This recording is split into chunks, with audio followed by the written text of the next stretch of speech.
শাস্ত্রে দানের উল্লেখ আছে। আমাদের শাস্ত্র বলে যে দান করলে তার পুণ্যফল পাওয়া যায়, কিন্তু আমাদের দুর্ভাগ্য কোনটাকে দান বলে সেটাই আমরা জানি না। আমরা দান বলতে ভাবি ওই বাড়িতে ভিখারি আসা বা রাস্তাঘাটে কেউ যদি চায় তাকে 5 টাকা 10 টাকা 2 টাকা 1 টাকা যে যেরকম পারি দিই। কেউ পয়সা দিই না, রাস্তায় কেউ কিছু চাইলো তাকে খাইয়ে দিলাম, গরিব বাচ্চাদের মাঝে মাঝে গিয়ে তাদের একটু বই একটু খাতা একটু চাল কিনে দিলাম, এটাকে আমরা দান ভাবি। কিন্তু অদ্ভুত, এটা দান নয়। একটা ছোট্ট গল্প বলি। একসময় যখন আমি পড়াশোনা করতাম, কলকাতার একটা রাস্তার সাইডে চায়ের দোকানে দাঁড়িয়ে আমরা বন্ধুরা চা খাচ্ছিলাম। সেখানে একজন বিদেশিও ছিল, সেও চা খাচ্ছিল। তখন একটা ভিখারি এলো, এসে সবার কাছে হাত পাতলো। আমরা আমাদের পকেটে সাধ্য মতন কারো 1 টাকা কেউ 2 টাকা যে এরকম পেরেছি দিয়েছি। বিদেশিটার কাছে যখন হাত পাতলো, বিদেশিটা না না বলে ওকে তাড়িয়ে দিল।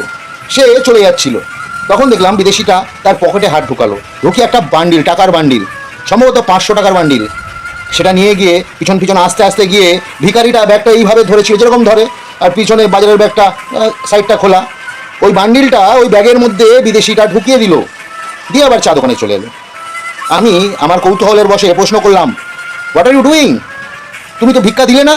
তখন সে আমাকে বলল যে অ্যাকচুয়ালি এটা দান, মানে আমি ডোনেশন করলাম ওই মানুষটাকে, ওই গরিব অসহায়কে, কিন্তু আমি নিজের পরিচয় দিলাম না, আদারওয়াইজ এই ডোনেশনটা আমার বিফলে চলে যাবে। কি অদ্ভুত ব্যাপার! আমাদের শাস্ত্রে লেখা আছে দানের কথা, আমরাই জানি না কি করে দান করতে হয়। একজন বিদেশি সেদিনকে আমাকে শিক্ষা দিয়ে গেল যে দান কাকে বলে।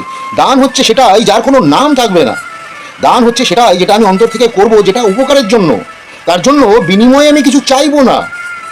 আমরা বিনিময়ে চাই। আমরা ভিখারিকে কীর্তন করলে তাকে ভিক্ষা দিয়ে বলি হরিনাম করো, একটা না দুটো গান করো, আরও বেশি দেবো। এখান থেকে আমাদের দম্ভের প্রকাশ হয়। এটা দান নয়।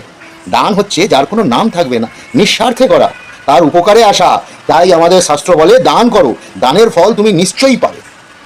কি অদ্ভুত ব্যাপার না? এটাই সত্য। রাধে রাধে।